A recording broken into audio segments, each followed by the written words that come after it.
রাজিমা,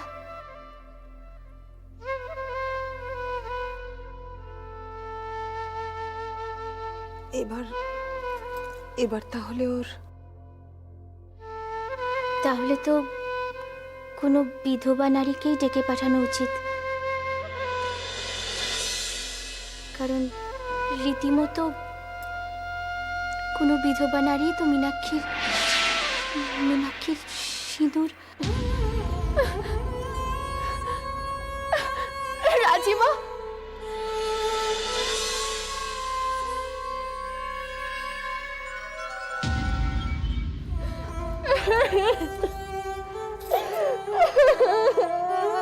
মীনাক্ষী,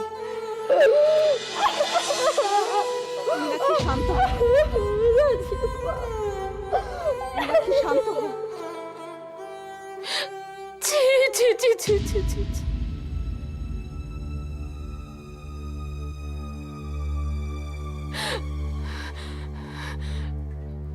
এ আমি কি করলাম?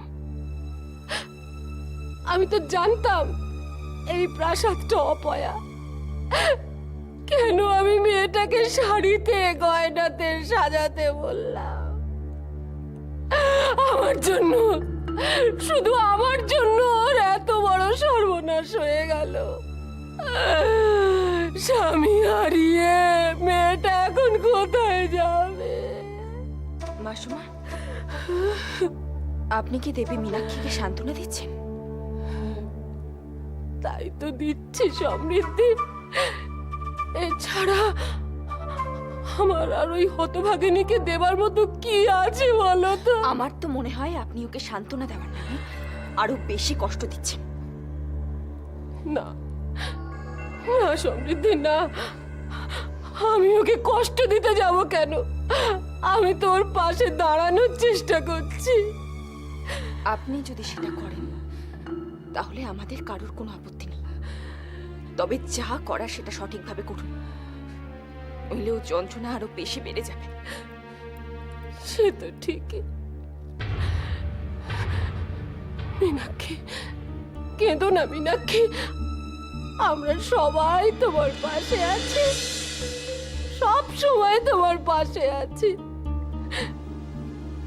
ঠিক আছে তো সমৃদ্ধি?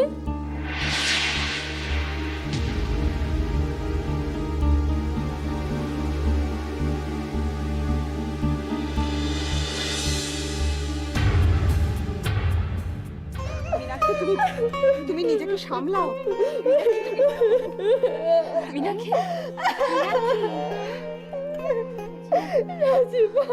শান্ত হও মীনাক্ষী, শক্ত হও তুমি।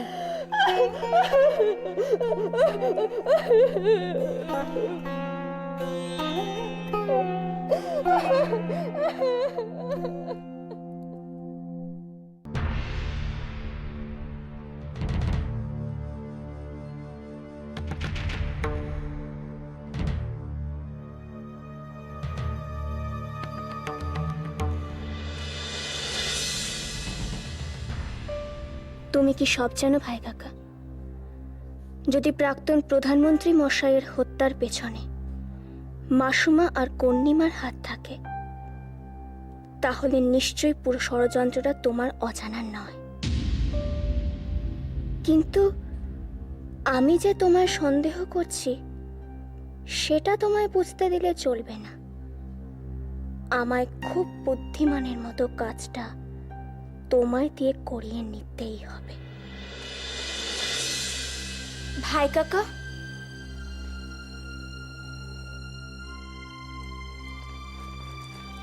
ভাই কাকা, ভাই কাকা, বড় সর্বনাশ হয়ে গেছে। কি হয়েছে? প্রাক্তন প্রধানমন্ত্রী মশাই সিংহলে ফেরার পথে গুপ্ত ঘাতকের কাছে নিহত হয়েছেন। তাই নাকি? জানো তো ভাই কাকা, আমি শুনলাম এর পেছনে নাকি বিদেশি শক্তির হাত আছে। ভাই কাকা, সিংহলের খুব বড় ক্ষতি হয়ে গেল, তাই না?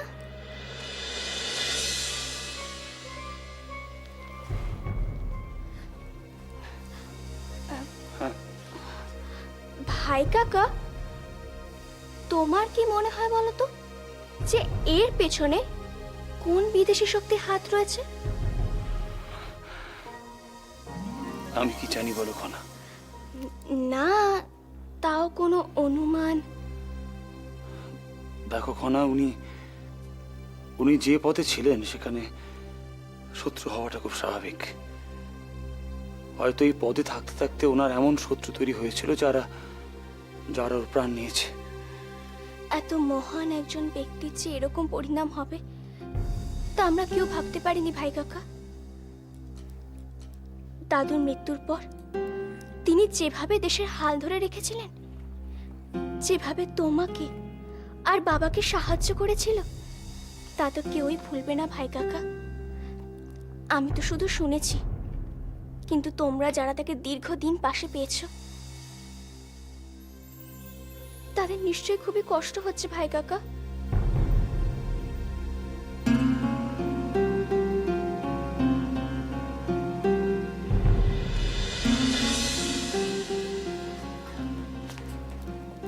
ভাই কাকা,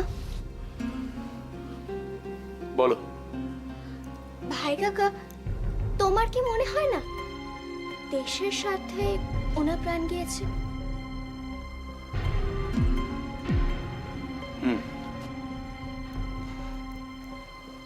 উনি সারা জীবন দেশের জন্য লড়াই করেছিলেন, বীর যোদ্ধার মতো লড়াই করেছিলেন।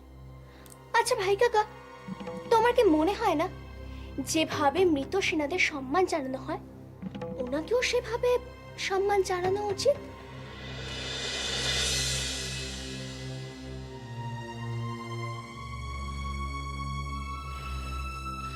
এসব আমায় জিজ্ঞেস করো না। যাও তুমি গিয়ে জয়দ্রথ অথবা সভাপতি মশাইকে জিজ্ঞেস করো। আমি তো ওদের জিজ্ঞেস করতেই পারি, কিন্তু আমি চাই এ বিষয়ে তুমি সিদ্ধান্ত নাও। আমি কেন?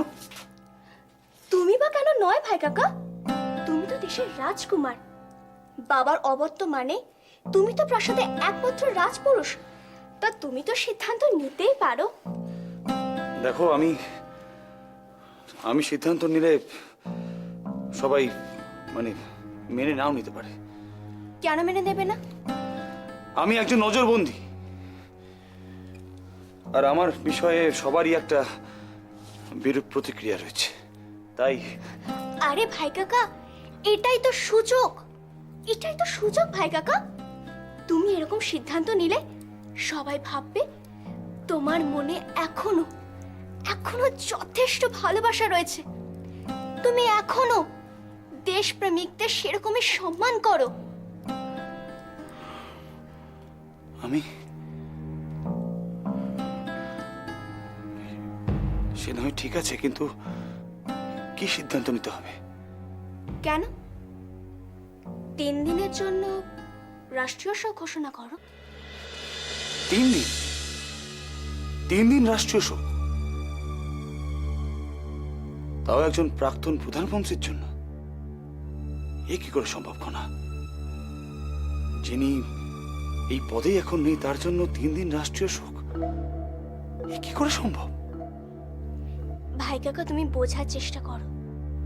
তিনি যখন প্রধানমন্ত্রী পদে ছিলেন, তিনি যথেষ্ট জনপ্রিয় ছিলেন। জানি। তাকে সবাই খুব ভালোবাসতো ভাই কাকা।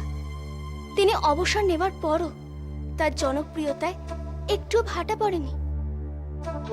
তুমি জানো ভাই কাকা, তার মৃত্যু সংবাদ পেয়ে প্রজাদের কি অবস্থা হয়েছে? তারা সবাই শোকে মুহ্যমান হয়ে পড়েছে। ভাই কাকা, এরকম একজন মানুষকে সম্মান জানানো মানে তাদের আবেগকেও সম্মান জানানো হচ্ছে। আর তাতে তোমার জনপ্রিয়তা আবার আগের মতো ফিরে আসবে। সবার সামনে তোমার ভাবমূর্তি আরো উজ্জ্বল হয়ে উঠবে। ভাই কাকা, আমি সব সময় তোমার ভালো চাই। আমি চাই তুমি খুব তাড়াতাড়ি মুক্তি পাও। আমার কথা শুনলে তোমারই কিন্তু লাভ হবে ভাই কাকা।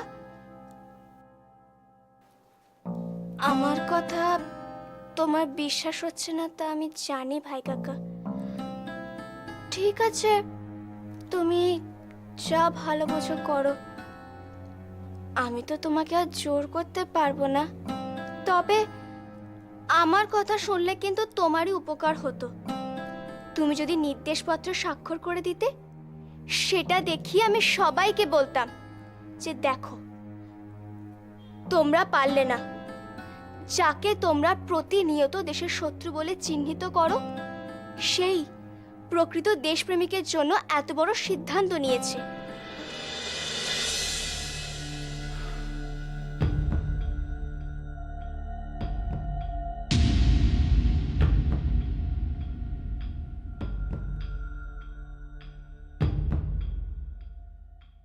কণা,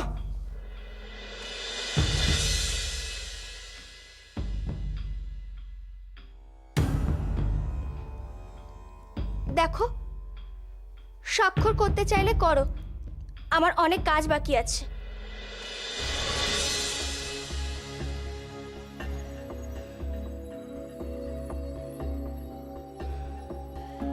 কণা,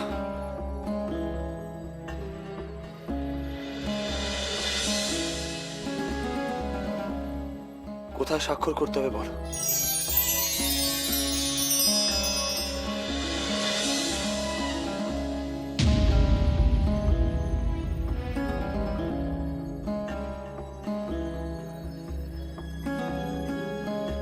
এই না,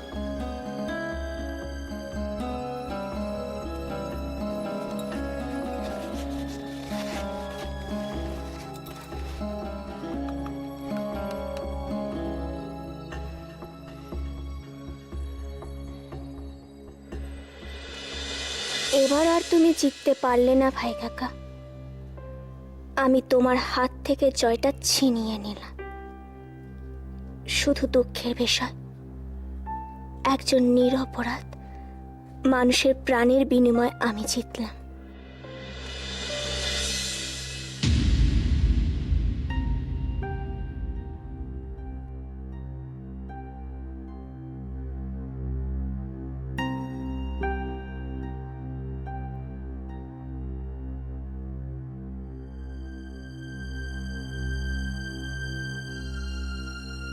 কণার মুখের হাসিটা দেখে তো ভালো লাগলো না। কি ব্যাপার, এই নির্দেশপত্রে স্বাক্ষরের বিষয়টা কি পুরোটাই একটা ছল? কণা কণা কি আমায় বোকা বানিয়ে চলে গেল? কিন্তু কেন, কি উদ্দেশ্যে?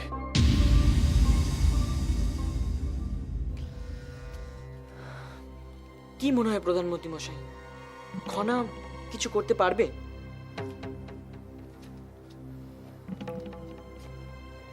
জানি না মীর, ঠিক বুঝতে পারছি না। কুমার এত সহজে অনুমতি দেবে বলে তো মনে হয় না। তাহলে কি হবে প্রধানমন্ত্রী মশাই?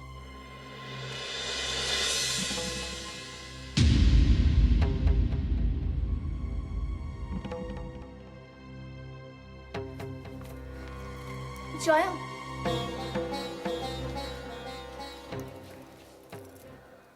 কি এটা? নিজেই খুলে দেখে নাও না।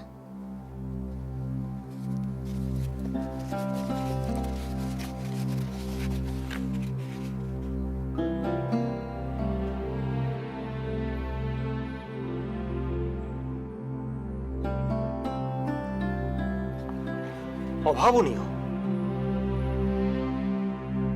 খনা, তুমি কি করে রাজি করালে বলো তো?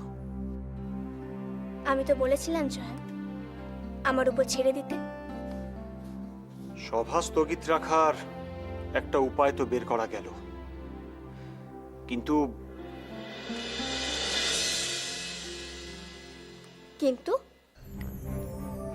কিন্তু প্রাক্তন প্রধানমন্ত্রী মশাইয়ের হত্যা রহস্য তো একটা কিনারা করা দরকার। খনা, জানতে তো হবে যে কে হত্যা করেছে। আমি তো বলেইছি জয়, সিংহলেরই কেউ এ কাজ করেছে। খনা, সেটা তোমার একটা অনুমান মাত্র। হ্যাঁ, তুমি অনেক যুক্তি দিয়েছো, কিন্তু সবার উপর তথ্য প্রমাণের উপর ভিত্তি করেই কোনো সিদ্ধান্ত নিতে হয়। খনা, তাহলে অনুসন্ধান করে দেখো, তখনই তো বোঝা যাবে আমি ঠিক বলেছি কি না। হ্যাঁ, অনুসন্ধান তো করবই, কিন্তু অনুসন্ধানের কাজটা কোত্থেকে শুরু করব সেটাই বুঝতে পারছি না। প্রণাম প্রধানমন্ত্রী মশাই।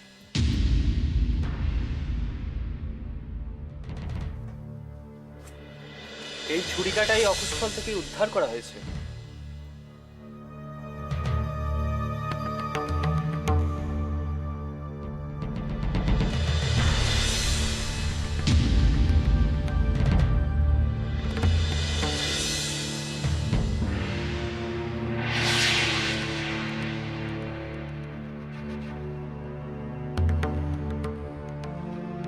কি হলো মিহির? আমি আমি কিছুতেই রক্ত সহ্য করতে পারি না। তাহলে তোমাকে অস্ত্র শিক্ষা দেওয়া হয়েছে কি জন্য? আত্মরক্ষাতে শত্রুর বিরুদ্ধে তো তোমাকে অস্ত্র প্রয়োগ করতেই হবে, তখন তো রক্তক্ষরণ হবে। এখন রক্ত সহ্য করতে পারছো না, তাহলে তখন তুমি কি করে সহ্য করবে? জয়, আমরা আমাদের কাজটা করি।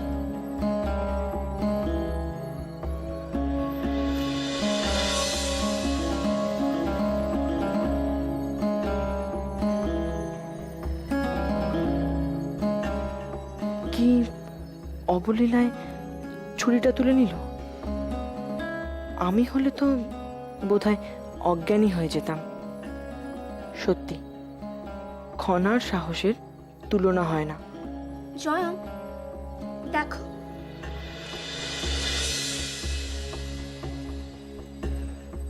এটা তো সিংহলের বস্তু নয়। আর এই দেখো, এই দেখো, হাতলে হরিপুঞ্জয় রাজ্যের রাজচিহ্ন অঙ্কিত রয়েছে। আর দেখো, হাতলের কার্যগুলির সাথে সিংহলের কোনো মিলই নেই। সম্পূর্ণ ভিন দেশি অলঙ্করণ। ছুরিকার আকার প্রকারও আলাদা। মিহির, একবার এদিকে এসো তো, দেখো তো। আমি দেখে কি বুঝবো? আশ্চর্য কথা বলছো। তুমি অস্ত্র শিক্ষার সময় ভিনদেশের বহু অস্ত্র নিয়ে ব্যবহার করেছো। তুমি এটা দেখলে নিশ্চয়ই বুঝতে পারবে যেটা হরিপুঞ্জয় রাজ্যের কিনা।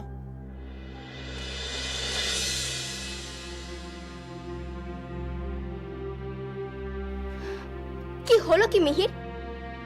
এসো।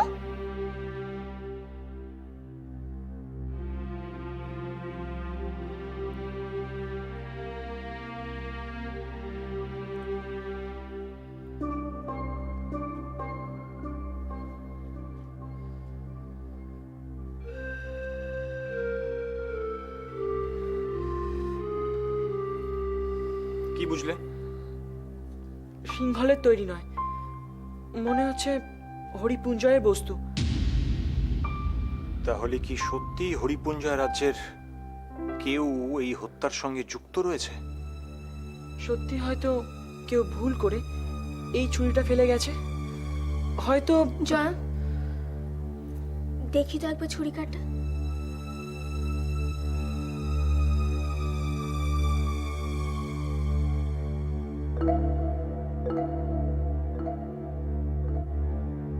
জয়ম,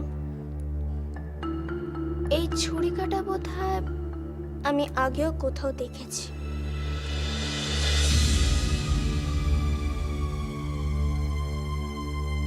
কোথায় দেখেছো? হয়তো হয়তো হয়তো